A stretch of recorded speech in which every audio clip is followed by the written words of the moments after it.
We're live. All right. Well, welcome everybody again to another fantastic training session of offer and conversion control and inside the various elements of the software and, for that matter, the entire offer and conversion process. Based on the feedback we received from the last session, most of you seem to be really grateful that rather than, as we said, do this in a vacuum, we chose to include you in the recording of the training so you could be part of it and also interact and ask your questions as needed. So here's what we're going to do. For today's topic, in case it wasn't clear from the emails that went out for registration, we're going to be spending a lot of time today on the story tab and the various elements of the importance of your marketing story. Before we actually do that, though, of course, let me welcome my partner, Mitchell German, who is with us as well. And he's operating the software and doing what he does best. And so what we're going to do first, if you look over to your right, you should see a sticky note that is posted just requesting any questions that you have. Although the chat has been disabled for the group and training, we do see your direct messages. So please do send your questions, and as you see them, the other thing is you may have noticed in the emails we promised you a special gift on something that was literally just created and is about to go live in wider release, but we wanted you guys to have it first. So that link there is where you can actually download that story cheat sheet reference that we had promised. That link is not clickable, so what you have to do is copy the HTTP to the rest of the JPEG there, and then put that in a web browser. You don't have to do it right now. We'll show it to you when we get into the training, but that'll just let you download that PDF. So you just want to copy that little snippet there. And if for whatever if you have any trouble getting it, just email support when we're done. Right. So what we're going to do first, and again, there is, as for those of you that are seeing this or experiencing the Webinar Jam Google Hangouts format for the first time, there is anywhere from a 30-second to about a minute delay in the broadcast. So for you that are hearing this talking verbally, it happened anywhere from 30 seconds to a minute ago. That's why we pasted the sticky requesting questions. The first thing we're going to do is we're just going to wait about 30 seconds to see if anybody actually has questions from either the last session or just questions in general that have been really burning and you've been sort of waiting for this opportunity to ask this question. So we're just going to wait, about 30 seconds. Question after support, we can just jump into that one while people decide if they want to ask questions. And if you have a question, just type it in the chat and we'll address them as they come in. But we had a question about offer control. Right. Offer control, offer conversion control, and everything else. And I'll tell you what, Mitch, while we're just waiting for those questions, because I don't see any flooding in at the moment, we are still getting a few questions into support, some who may have attended the training last week, some who didn't, that are still curious about the differences really between the original offer control package and product, specifically the software, and the current offer and conversion control package, specifically the software. So before we go into story training, let's just review once again some of the key differences between the two. First and foremost, one of the questions that was sort of coming up was the idea of people sort of thinking that once they had offer and conversion control, they really no longer needed to go into offer control anymore because they thought that the new version replaced it. And so one thing that we had clarified was that's not entirely the case. Now, in saying that, I do want to be very clear that now that offer and conversion control is here and you have that software, you're certainly going to be spending, I would say, anywhere from 80 to 90% of your time in the latest version of the software. It's not that the other version is obsolete or not effective, it's just that we tried to incorporate the best of what we had and all of the tools and the enhancements into the newest version so that you can work within that version primarily. And for those of you that may still not have access to the software in offer and conversion control, the offer control software still does very effectively the process of creating the offers. But right now what Mitch has up is he's got the newest, the offer and conversion control up there. But what I wanted to do, Mitch, was show him on offer control, actually the other version, show the areas that would be relevant. And again, you're probably going to spend 80 to 90% of your time in the latest version of the software, but the areas where you're probably going to go back into offer control are going to be in these areas. They're primarily going to be on the communication side, which are the 4 tabs on the right. Actually, the 3 tabs on the right outline is the 4th tab. And in particular, there are some elements within the Teach tab and the Transact tab that are going to be particularly interesting just in terms of the different language. For instance, framing the goal, demonstrating aspects of proof, dream scenarios, really painting those in detail. Now, the current offer and conversion control does that using different language, but the concepts that are laid out in the Mike and Andy training, along with some of the other Genesis training that you have in your members portal, is very much related to those terms. And the area within the software where the offer conversion control sort of parallels most closely that whole Teach, Transact, Transform tab. So if you go into, this is offer control software, and if we look at the communication part, there's Teach, Transform, Transact. This is a very detailed breakdown of what, if you look at the new software, would be the primary product sale, because that's really what that really focuses on, is that just communicating that core offer to your prospective customers. And whereas the new version tends to broaden out the scope, where you can focus on lead generation, you can focus on transaction and the different elements of a transaction, and of course then the other parts as well.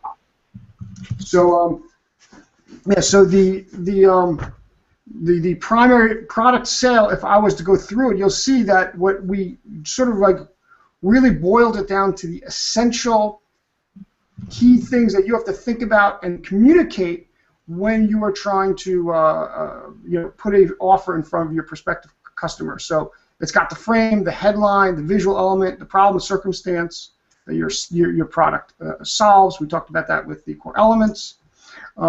We've got the ultimate improvement, you know, showing the ultimate benefit of your product. Not even benefit, but what it ultimately does, the big promise, what it ultimately does for your prospective customers. Building in your story, providing the solution, specifically providing a solution that is tangible and meaningful to your prospective customers. And then, of course, there's demonstration. Demonstrating your product, critically important. We're going to talk about that in the next few sessions after we get through core elements of story. We'll probably we'll probably touch on objections and then jump into the funnel component of the software over the next few weeks. And then testimonials, the ultimate outcome, what it ultimately means for your prospective customers, and then you put your offer details down. Scarcity, if there's any limitation in terms of your offer, then, you know, the conversion point. Have you built enough value and conveyed enough value, and given your prospective customers the ability to weigh the value of your product against the value of the money that you're asking them to give over for that product.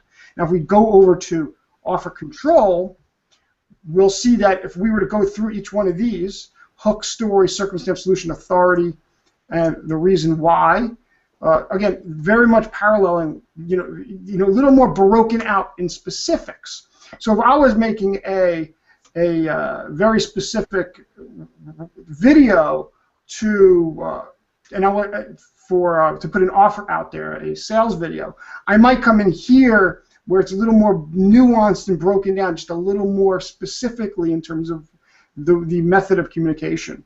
Transform is the demonstration portion, broken out a little more clearly, a little more nuanced. But again, what Transform really is the demonstration, the giving over enough information so someone can understand the value of the product or service. I'm going to ignore that phone call. Although it was my wife, so maybe I should take it. But let me finish this first, and I'll turn it over to Sean. Then frame the goal, proof, access opportunities, dream scenario, transaction guarantee, call to action.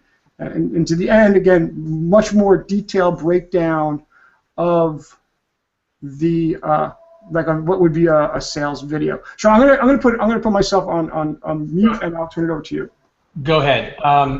So in terms of the differences, again, what really is going to be different about the different versions is that we've done different trainings and explanations as it relates to the concepts and language as part of the offer process. So, for example, when we were working with Mike in training and explaining the framework that is part of their launch structure and what was done for the Video Genesis launch and other launches, this is what was covered. and that's what the training is going to involve. And so as you're watching that training, you're going to be basically tying that to the terminology within Offer Control software. By the way, Mitch, earlier I was not seeing your shared screen. Now it is. Okay. Okay. Yeah, I was showing a black screen on mine. I just want to make sure that everyone can see the software. So I didn't get any errors that they weren't seeing the software. So I'm assuming everybody is seeing it just fine. So let's do this. I'm not seeing any questions in terms of specifically about last week or about the differences anymore, which I'm assuming means everybody at this point is clear on the differences, at least to the point where they want to move forward on the upcoming training. So let's not take any more time. Let's get right to it. And again, folks, if you ever have questions in this regard, you want more clarification, please feel free to just email support@controlwriter.com, and we will address any questions you have in that forum. So, moving into story, and Mitch, I'm going to let you just sort of introduce this topic. Let me bring up the story. This is the document that is available for download, so It should be on my screen. So, when we talk about story in terms of marketing, the first thing we want to understand is that it's not just a neat story, it's not just an engaging story.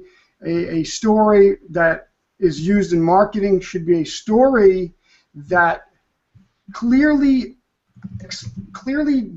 demonstrates on some level the value of your product or service. Now, the purpose of the story is to convey the value of your product or service so that your prospective customers can more intrinsically understand the value that you are going to provide to them.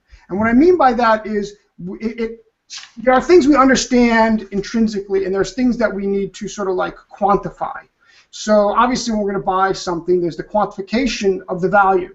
We put a number value, we put a dollar value on a product or service that we're intending to buy, and then we weigh, well, this $100 is worth this much to me, and what's being offered to me is worth more or less or not, whatever it is.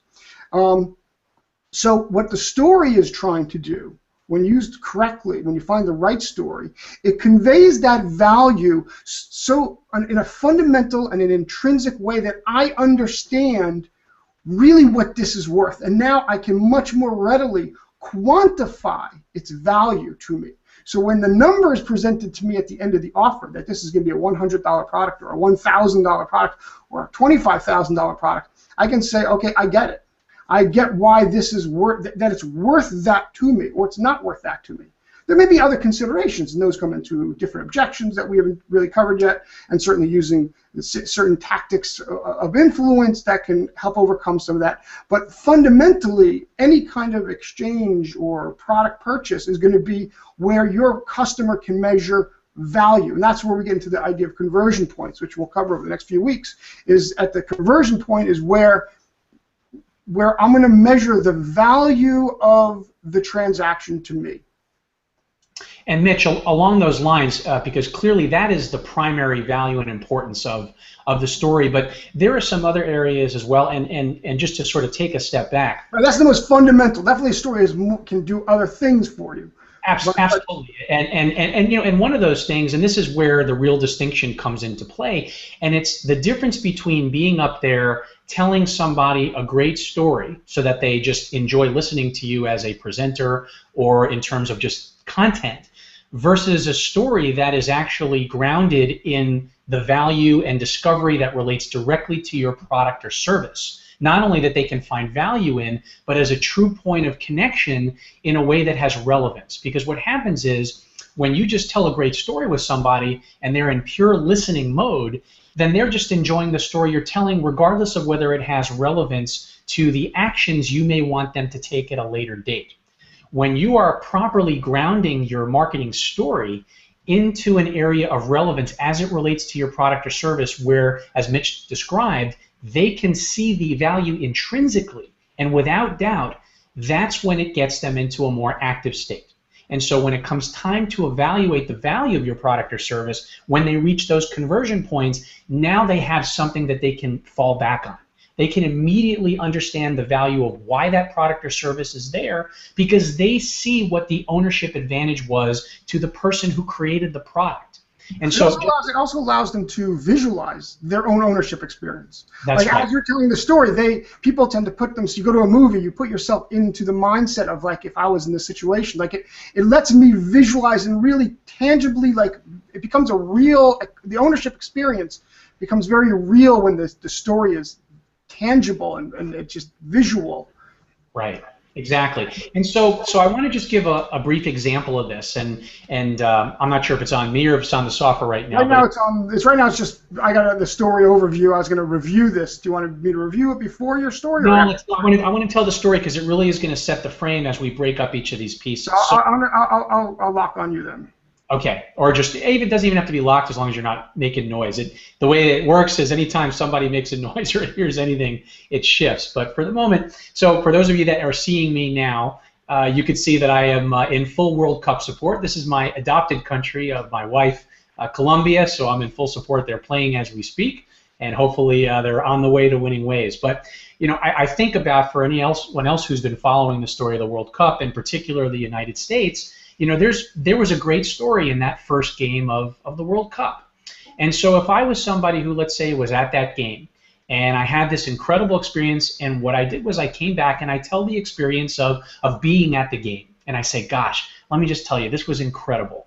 I mean, first of all, they scored that goal in 39 seconds, and it was one of the fastest goals in the history of the World Cup. It was incredible. And not only that, just the experience of being there was just so powerful, and of course the way it ended dramatically with that header goal near the 90th minute of the game. And I can tell you that my life was forever changed. It was an incredible experience. I wish you could have been there, but God, if I can just paint the picture for you. So as I'm telling a story like that in the context of getting somebody excited about something and putting them into a certain mindset, and mind you, I used a very abbreviated version of a more detailed story I might tell. The point of it is that story, while it might be an interesting story and it may have an interesting subject matter, it really doesn't have any relevance to a product or service that I may be grounding it in.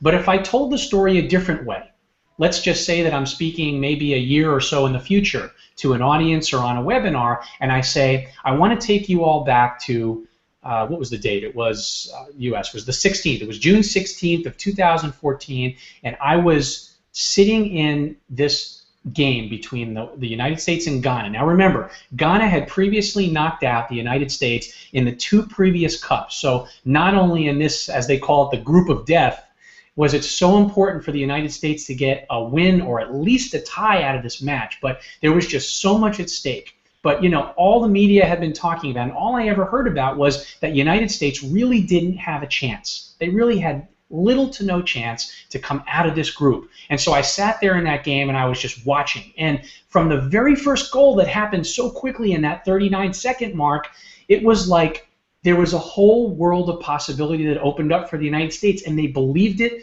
even though they were partially dominated for the remainder of the game up through the tying goal. When that end goal came in and the United States ultimately came up with a victory, I can't even begin to describe the experience that came over me. But here's what happened. What I realized in that moment in time was that despite what anyone else is saying, despite whatever the odds were against the team, that it didn't really matter, because inside of that circle of the team members and the coaches and the people who were supporting the cause, they never doubted themselves for a second, and they believed. And it was in that moment that I realized that I believed that anything was possible. And so I had been reading these books on personal transformation and belief, particularly in a sporting environment for children. And after that World Cup game, I was so inspired that I went right back home and I started to finish off my book, which dealt with motivating children to believe in themselves, and ultimately came out with an entire lesson plan for children to apply in youth sports. And it later became such and such product. So again, I'm telling the story off the top of my head and going off the cuff, but the point being, as you can see, if I work through some of the more intricate layers of this story, it wasn't just a story about going to the World Cup and having a cool experience. It was very much tied to a discovery that I had at that time, which ultimately led to the product or service that I was inspired to create and use, and is now in use today. So Mitch, going back to now our story framework, I'm just going to switch it over to that and you can lock in control. As you want to keep going over the document, or do you want to do this in the software itself? Well, let's talk about it in the document. First is a fundamental story overview. Okay. And we'll go into the software, and that sounds good. It's applied into the real world. So one of the things about the story framework that we use in our marketing is that it's sort of it's very structured, and it's structured with the intent that it helps you to make sure that you're hitting the specific key marks that really a story should hit. And certainly for the most dramatic type of story there are 7 elements that are involved. The first 4 elements, which we call the foundation of a story, revolve around the character. Right here you can see character, landscape, the event, and the expectation. The character, let's just go through this very quickly, these definitions. The character, this is the main character of the story that you're conveying. Usually, certainly in the type of marketing that most of us are involved with, internet type of marketing, you're conveying a story about yourself, because as much as you're selling a product or service, you're also selling yourself. So conveying who you are and what you are about is part of the goal of the story, as well as everything we said before. Now, Mitch, excuse me for interrupting, but before you go into those other definitions, one thing I want to just really clarify, and this is very important, folks, it's that this particular 7-point framework is the skeleton of any type of story. For those of you that have had a chance to actually review some of the Genesis Live training, or might have been at that event, where there's a section of the training where Mike and Andy are actually breaking down some of the different story archetypes and talking about, for example, the peanut butter and chocolate, the accidental discovery, all of those different story models. It doesn't matter that those are their own models. They all have this basic framework when you break down the story. So I want to be very clear that as much as you may want to tie the story into one of those, the core elements that Mitch is describing here are still integral for any story that you're going to tell.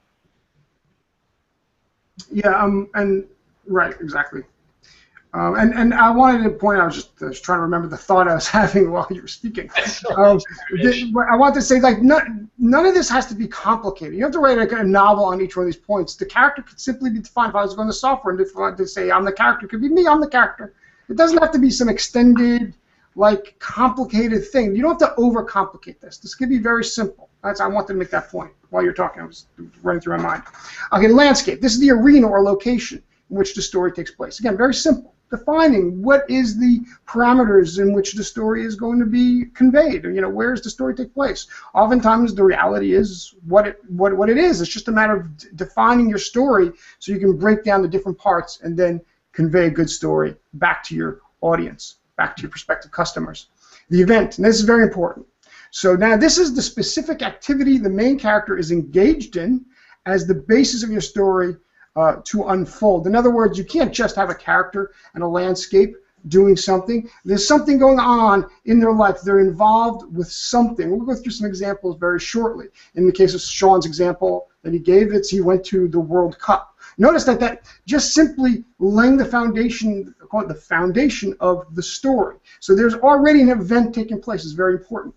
And then the expectation, that there's an anticipated outcome as it pertains to the event. All this is existing when the story begins. The mistake that most people make when they write their stories is this is the story they tell.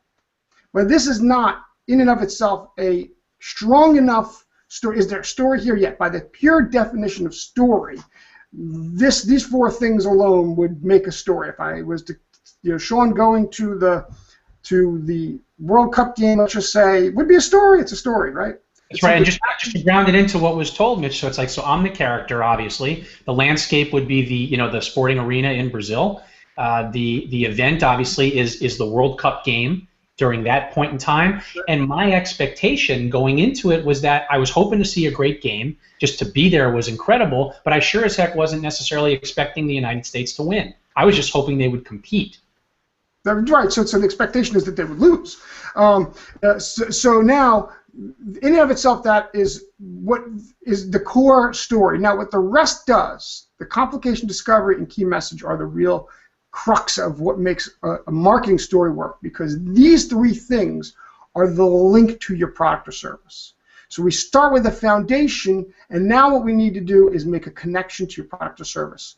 So the first thing we need to do is make the story a heck of a lot more interesting, and what we do is there's got to be some complication. This is just from the definition, it's an unforeseen obstacle that prevents the expectation from being achieved. So Sean's story, the expectation is that the U.S. would lose. Now, it may be good. In fact, we call it complication, but it's a complication as far as expectation goes. So Sean's expectation is U.S. would lose. Suddenly they start winning. You can see that's a complication to his expectation. He's maybe excited about it. It may be good, but it's a complication to the expectation. So the first thing we need to do is mix it up. We need to shake things up and make them not so obvious. This does a couple things. Besides the fact it starts to put us in the direction of connecting to your product, what it also does is it makes your story more interesting. So it's more engaging for your audience, which is part of the goal of a story, is to engage your prospective customers so that they stay with you as you make your presentation to them, because you want to keep their attention all the way through to the point where you make your offer. And you want to build that value as you're keeping them engaged. So part of the story is to keep that audience engaged as you're building in and sneaking in all the stuff that they're going to need to know and think about in order to make a decision. Then comes what we call the discovery. So the discovery, as defined here, a revelation that sheds new light on the overall situation that would not have been discovered if not for the complication. So it's very important. That's a key distinction there. Key distinction. Right. So the key thing here, as Sean was pointing out, is the discovery should be only as a result of the complication. So if not for the complication, there would be no discovery. So in the case of Sean's, if not for the U.S. coming and playing this unbelievable game, he would never have had the epiphany of, like, wait a second, it could be used with children, whatever the point of the example was. I mean, so that's where the discovery comes into play. And it's got to be a link to the product, and we're going to talk about that in much more detail when we get into the software, because the discovery ideally should be as closely tied to your preeminent distinction as possible. We discussed that in last week. We went over that very briefly, and we're going to discuss that a lot more today, because probably if there's one thing you want to come away from in today's lesson is that identifying your preeminent distinction, identifying your discovery. When you get one, you get the other, ideally. In the ideal, it doesn't always work, but in the ideal situation, when you can link those two, that's when you have a really powerful offer for your prospective customers. Ultimately is the key message, and this is the idea that you're trying to communicate about your product or service. In other words, this is sort of the summary of what does this all mean about, it sort of summarizes what the message of the story is as it pertains to your product or service. So just sort of, bringing it all home for your audience, for your prospective customers, so don't assume that they will automatically get the point of your story. You need to spell it out for them. All right, so that's that for that worksheet. The key message. Questions on the worksheet before we move on? I know it takes like a minute. You have anything to add, Sean, while we wait for my question? No, I just think, again, the key message, another way of thinking about it is, and so the moral of the story, the reason I'm sharing all this with you today is ... And really that formulates your key message. And again, just to sort of ground it into the example I would use, the discovery tied to my preeminent distinction is basically, I would be tying it directly to the World Cup experience. I would be saying, so my product or service, that particular training or that particular book would have to in some way encapsulate my unique experience of having been to the World Cup and having that epiphany about the power of belief in children's sports, because I saw the kids, I saw the faces. And so that would be part of my distinction, is that I might be the best or the only one or the first coach in Palm Beach County to have been to the World Cup and experienced a USA victory that so inspired me that I was able to create this foundational training for youth power belief in their own sports and athletic achievement. Now, go ahead. Now, I mean, part of the goal in all of this, when you're conveying your message, putting together your presentation, is you want to get your prospective customers envisioning what that ownership experience is like. You want them thinking through, man, if I could apply these, you want them seeing themselves using your product. And a rich story can really suck people in and get them envisioning. And of course, what are they envisioning? They're envisioning your product because their story is about your product. Ideally, it should literally be about your product. Right. In a way that can parallel and they can see it. Okay, so we're going to move on to the actual software at this point. And again, to get that cheat sheet after the training, just copy the link, but make sure you probably copy it now and at least get it ready there, because it is not this link is not clickable. So you need to copy that HTTP and the link down below at the bottom of that sticky under the admin notice, and just make sure. As we were looking at it, I noticed that the sheet said landscape. And I was wondering, do we use landscape in the software? I saw that. It was an issue that had come up before. So they're interchangeable. Setting and landscape. Setting and landscape are the same thing. We'll update. Go ahead, Mitch. We'll update the sheet. But the setting in this case is it's supposed to be setting, not landscape. But the original version of the framework, we did use the word landscape, and ultimately for simplicity, I had changed it to setting in the software. Yeah, and for those of you that may remember some past training, we mentioned that this particular story breakdown is actually a simplified extraction of a more comprehensive Hollywood film breakdown, and so that's where the idea of setting and landscape came. So we kept the setting from the original Hollywood framework in that context, but we've sort of in different trainings used interchangeably the idea of, as Mitch said, landscape and setting. So just so that there's no confusion, the setting in this case is the landscape. Dave has a question for us there. Okay, Dave is asking, is there a threshold in offer price point for telling stories? It may feel a bit over the top to have epiphanies, etc., for a very low-priced entry product. It's an excellent question, Dave, and one that we can probably answer even before we focus back on story. Let's go into the different tabs under funnel control.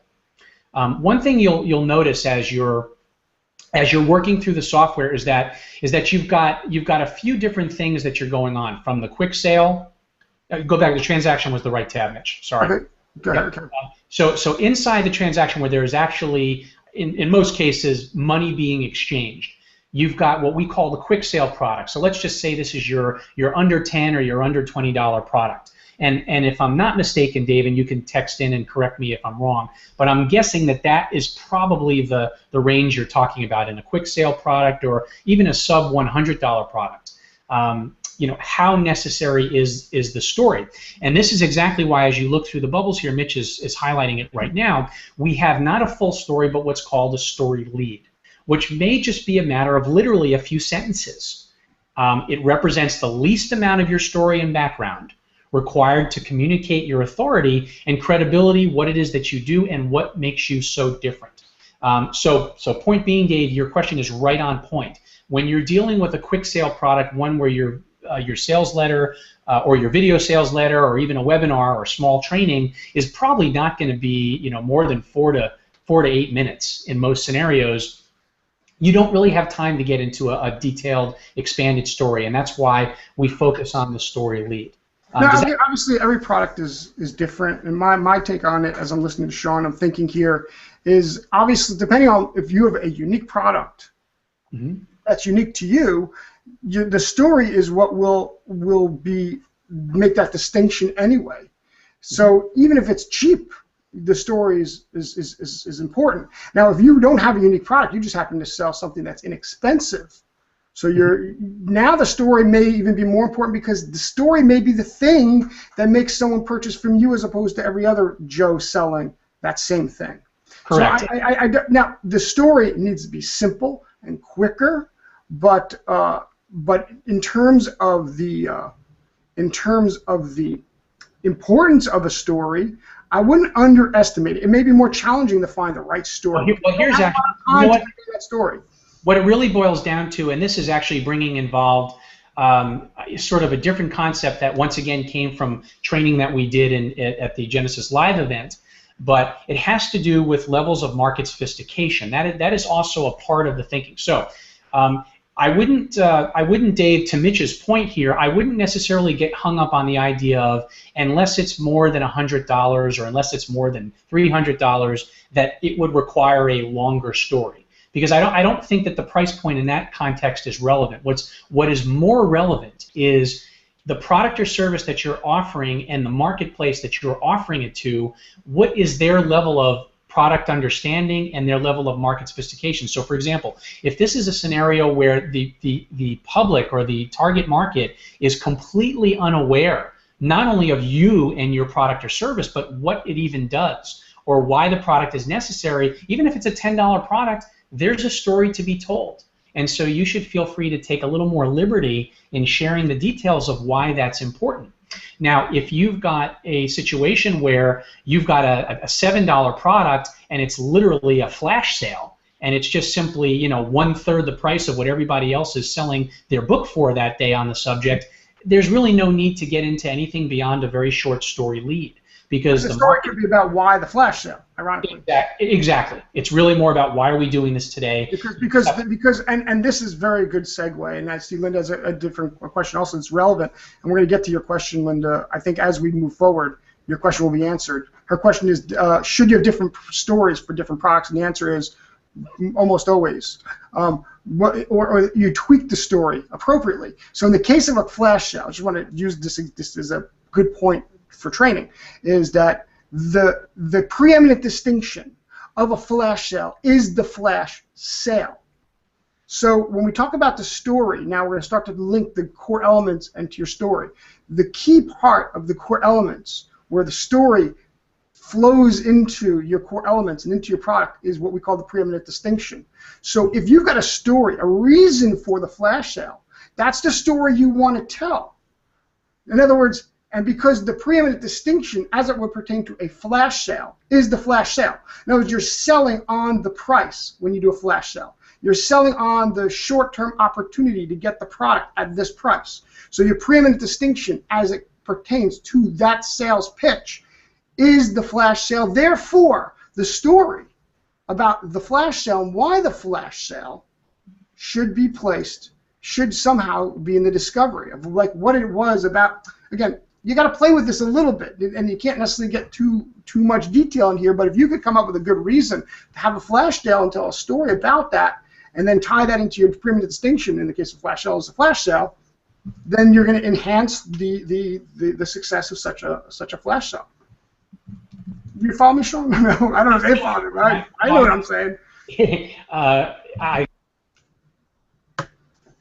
Again, I think just the key point to remember is there are other things to consider beyond price. That's really the takeaway, Dave, and everyone else, is that price shouldn't be the question as to what determines whether or not you tell, you know, a story that's 2 minutes or 30 seconds or 15 minutes. It really has to do with obviously, you know, the level of awareness of your marketplace and the nature of the sale and, you know, the story and the product you're promoting. I mean, as a general rule of copy and communication, you don't ever have to make anything longer than is necessary to communicate what it is you need to communicate. And if that can be done in 2 sentences, great.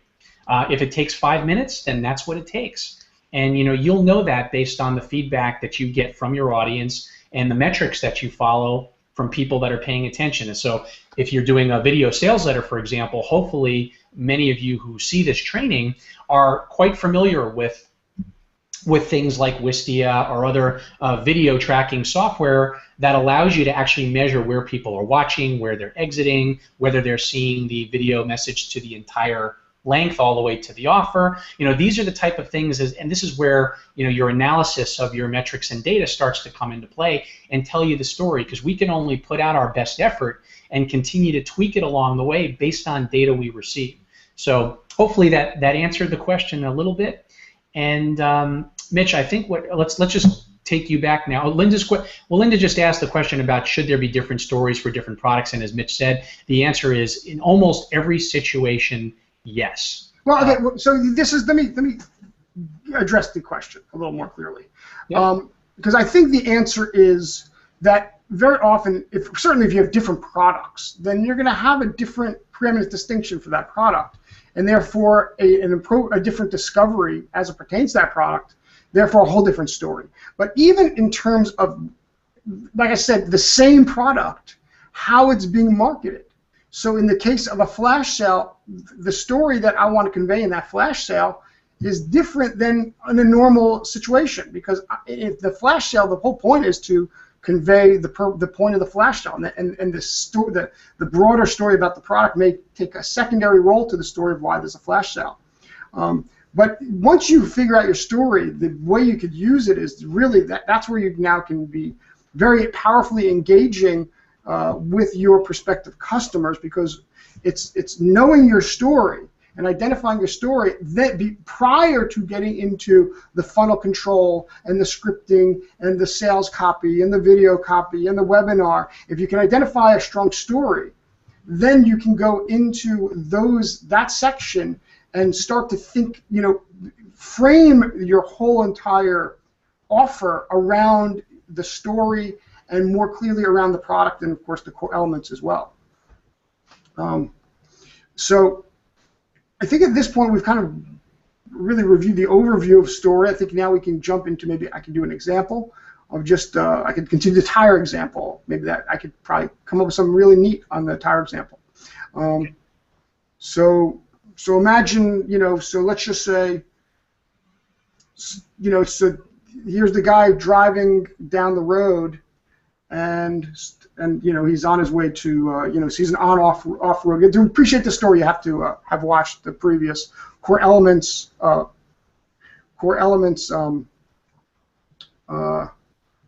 video, because I'm just going to continue where I left off. So if you haven't if you haven't seen it, just the idea is that if you market a unique tire that is perfect for off-road and on-road, like maximum performance on both. So I kind of made it up last week. So now let's talk about what the preeminent distinction of that tire would be, is that it's got special grooves, and that allows it just super performance both off-road on dirt and on-road on pavement. Now the discovery we want to tie into a product like that is, well, where did these grooves come from? How did they come to be? So I would tell the story of where I let's just make the character me at this point, where I originally had it. So I would, I could just picture I was down lying in the mud because my Jeep was completely stuck in 2 feet of mud, and if only I had my off-road tires on the car, I know I would not have been stuck here. But I couldn't resist, because I was driving down the road and I saw the mountain in the distance, and I couldn't help myself, and I had to do some off-roading. So I turned off the road, and then I'm driving around, and I knew better than to go through that deep puddle, but I did anyway, and sure enough, I got stuck, and I'm spinning tires and mud all over the place, and I came out, and I'm looking down, I fall in the mud, and I can't believe it, and then I see this light shining, coming at me like an angel, and I look up, and it's two dudes on ATVs, right? And they're like, "Hey, man, you got a problem, man? What's going on?" And it's like, I'm stuck in the mud, better yet, as they approach, I notice in the mud in front of me the pattern that's being made in the mud, and I've never seen such a pattern. If only the tires had this pattern. Again, so from that story, which I could now put into the software, this is where I discovered the specific pattern that was used on the tires, on the treads, and the key message would be, if once I created these tires, I never have to worry again about whether I'm going to be driving, to my in-laws, and then decide that I want to do some off-roading up the mountain on the way and be worried about being stuck in a mud puddle. So you can see how I just tied it all into what would be the preeminent distinction for these tires. Right. I'm just. Well, it's, but the point is you can take this a lot of different ways, and there's a lot of ways to think about the notion of what a discovery is. I think beyond the definition of the word, I just, in terms of being able to capture the power of what that discovery does, not just for your product or service and your story and grounding it to what you want to affect, you want to think about what does a discovery even look and feel like, and if you even think to movies that you watch. And it's funny because Mitch I was on jury duty earlier this week, And so between a combination of the jury duty and Mitch's telling his getting stuck in the mud story, the movie I keep thinking about is My Cousin Vinny. So I don't remember how many of you may have seen that movie or how many may remember it, but I'm hoping most of you have seen it. In case you haven't, the very short picture I'll paint is it's really a story about a first-time attorney in a trial from New York who is it's classic fish out of water story, and his nephew or his cousin rather had gotten wrongfully arrested for murder that he didn't commit in Alabama. So it's a classic, New Yorker in the wrong area, but it's a really cute, great movie. Anyway, there's a point of discovery, which really, even in a cinematic context, represents a key moment in the change and the reversal of the entire story. And the moment was he was actually looking at a picture, and he discovered that the car that made a certain tire mark that was shown in the picture couldn't possibly have been the car that they said, based on just that discovery of the picture. And it was so powerful. If you remember the movie, like, you can just see how the connection was taking place in his mind.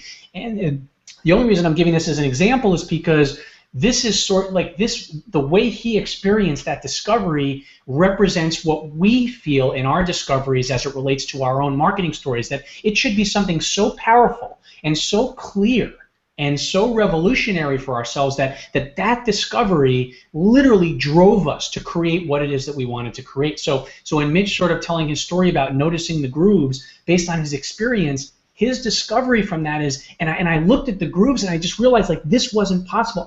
It was only in the way that he told it, and it literally, that discovery was so powerful that it drove him to create what he created. But if we break down my story a little bit, you'll see, this is, I'm not going to write it in here, but if the character's me, the setting is, again, as I think through the story, I would expand on it, I'd make it a little sharper. I was just making that up, just for anybody who's wondering. So the setting would be, I'm on my way to the in-laws, which I'm dreading, here we go again. Maybe even the family's in the car.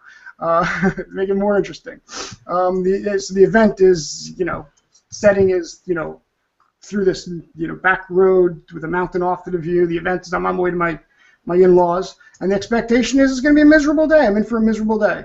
And then, but again, the expectation is that I'm going to be going to my in-laws and have a miserable day. And the complication then becomes, no, I can't help myself. Sorry, kid, sorry, wife, I must do one quick run down this trail towards that mountain, and then we'll be on your way to in-laws. And of course, I get stuck in a big puddle, and then the discovery is the guys on these ATVs drive up.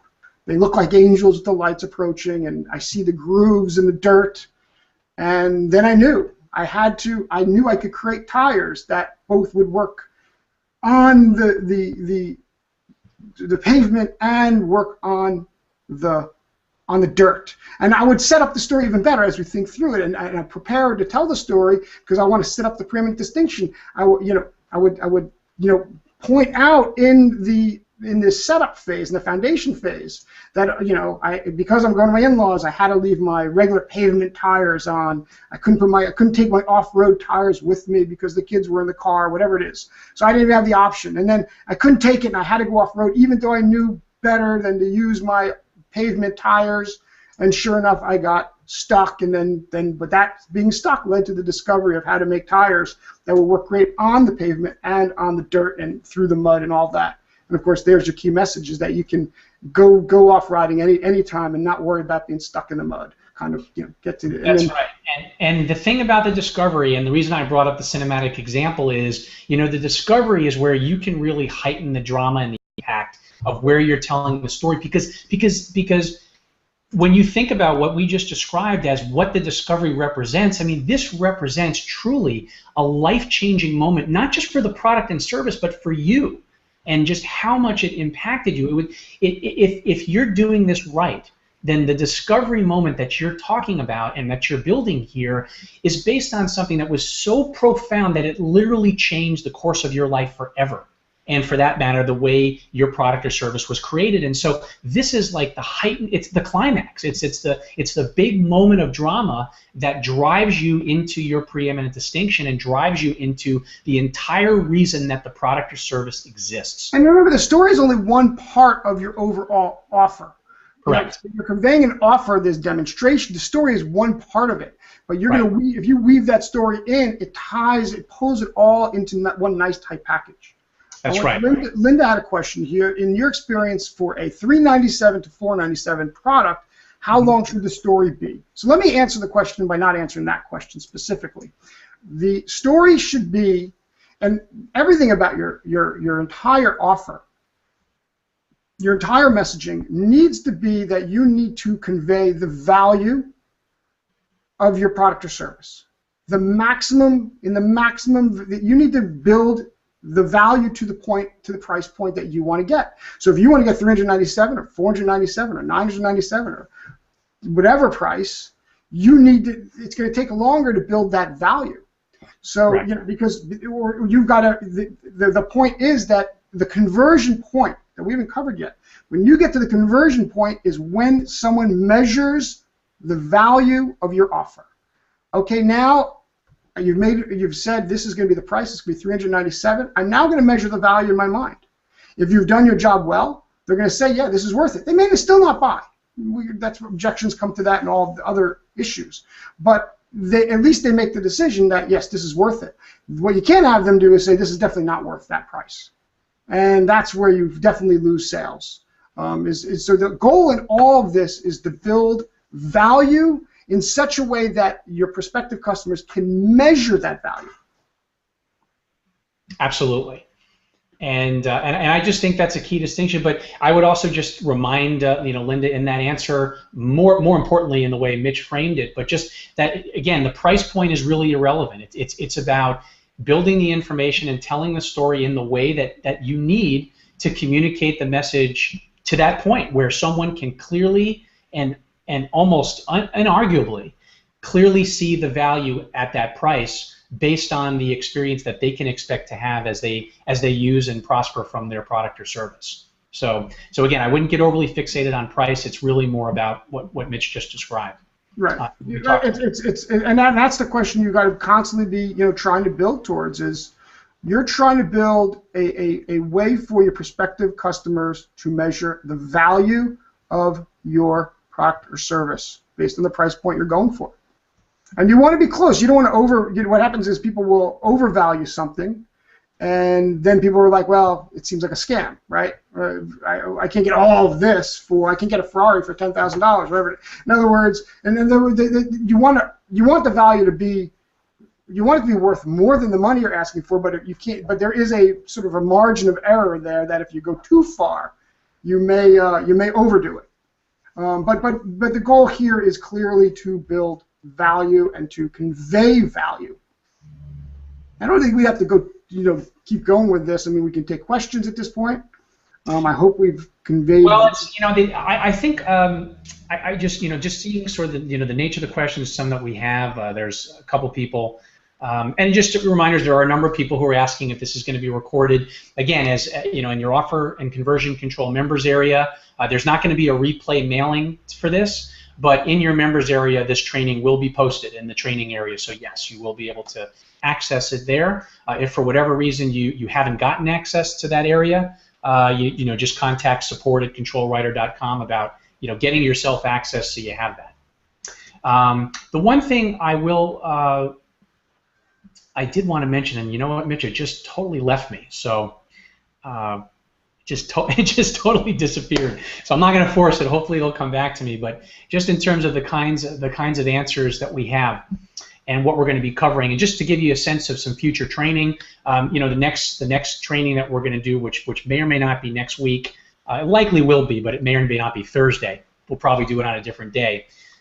Is going to be covering objections. We're going to spend a lot of time on this because it's really where the rubber meets the road about how you can build power into your messaging and really looking to almost make these objections irrelevant. That's the work we're trying to do. And I remember what I was going to say. It's a reminder just to all of you. I know that for the most part, the feedback that we received and the users have been extremely complimentary, and we always appreciate everyone sharing their feedback and taking time to, to thank us, to let us know what's working, what's not, what they need extra help on, because that's the only way we can improve it. But what I just want to remind everybody of, because this is probably very different than what you're used to seeing when you've worked with extensive training or other products, not just in the software itself, but in terms of the actual just process and training itself. And what I want to remind everybody of is, regardless of what marketing expert or guru, if you want to use that word, that you follow, what's important to understand is, regardless of what they're calling their training or whatever buzzwords they want to use, this is the core of what is involved in the process. This is the skeleton underneath whatever it is they're calling it. And for those of you that are willing to boldly step into this process and ask questions, don't be bashful. If something's not clear, Mitch and I aren't going to get insulted by you saying, I just didn't follow that at all. Can you rephrase that, or can you make sure in the next training you cover a little more on this, because I really want to be able to work it through. It is so important that you are willing to do that for yourself, because that question that we bring up all the time, why is it that for some reason so many people just seem to time after time get results that are just incredible, off the charts? They have these great launches, and yet so many other people just never really live up to the potential. And it's because they're simply doing the work. Whether they're doing it by following a specific step-by-step software process, or they're just unconsciously competent, it's because they are following this process and effectively carrying out each of these aspects really to the best of their ability, and they're optimizing as they go.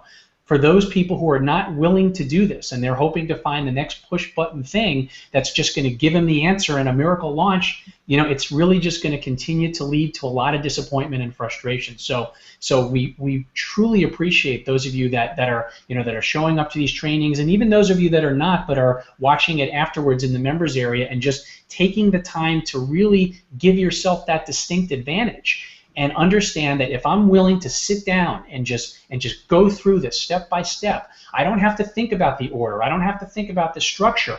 All of that is there for me. All I really need to do is just sit and think creatively about each of these elements in the process. And when I do that work, I am bound to have the best possible offer and conversion campaign that I can do for my product. And I'm going to change it along the way as I get data. But again, as you're willing to do this, as you're willing to set forth with assistance and get this done, that's what we're here for. And of course, that's what the upcoming live and interactive workshops and hot seat sessions are going to come. And just to give you a note on that, we did speak with Mike very recently, and so obviously the Traffic Genesis launch is active today, and it's there. Mitch, should I mention what we sent in the email? Is it worth saying? No, because this is going to end up in the portal, so I think it's going to be ancient history at one point. Well, I'm just. This could be people watching this 2 years from now, potentially. Well, it's true. Okay, fair enough. I just don't want to be the guy that brings something up and then doesn't say it.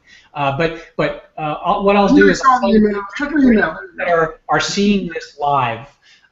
Check your email again, and if you were thinking about investing in Traffic Genesis that's actually launching today, the card opens up today, check your email from us, and I think you'll feel pretty good about an opportunity to do so through us. We're offering something that's really, really cool and a lot of value from what a lot of us have been asked about in terms of what we can provide on a private basis. So check out your email and see what's going on there. But that's basically it. It's just Mike. Well, I remember. So Mike was he's going through the launch. I believe their cart closes in towards the first week of July. I think right before the holiday is when their launch is going to be over. And so we want to be able to give people the maximum value of these interactive sessions. So we're assuming we're not going to get any objections to waiting until we've got Mike available with us to jump on and provide some extra value in those hot seats and private, one-on-one opportunities in those sessions. So look for those to be beginning sometime in early July. Yeah, I think the first one, once we can get Mike, pin down Mike on once he's out of this launch, we'll be able to pin him down. Yep, absolutely. More definitive time. Great. All right, so that's great. So at this point, if there's any questions, got to get them in there. All right, we got a question here.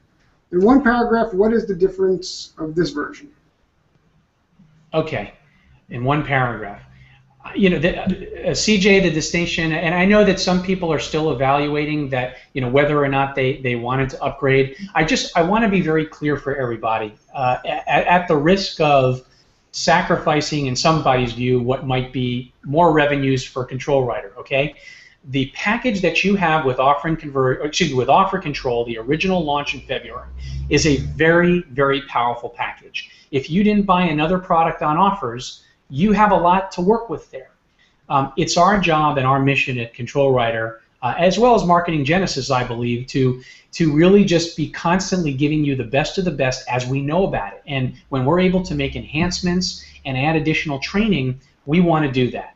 So I just want to try to answer this, CJ and anyone else. For those of you who are looking point to point at the software alone and wondering what is very different about it and is it worth an upgrade, I would say that there are a lot of enhancements. We have made changes to the layout. There's a different way of looking at the process that seems to work better based on the feedback that we've gotten. But if you're saying software alone, do I need to change versions? I would say my answer to you is probably no, but here's the thing.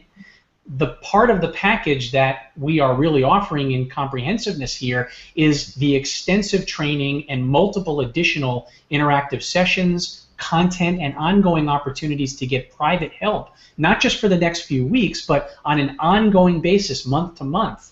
That is the reason why the upgrade package has been so powerful for people and why most people wanted to take advantage of that were buyers of Offer Control.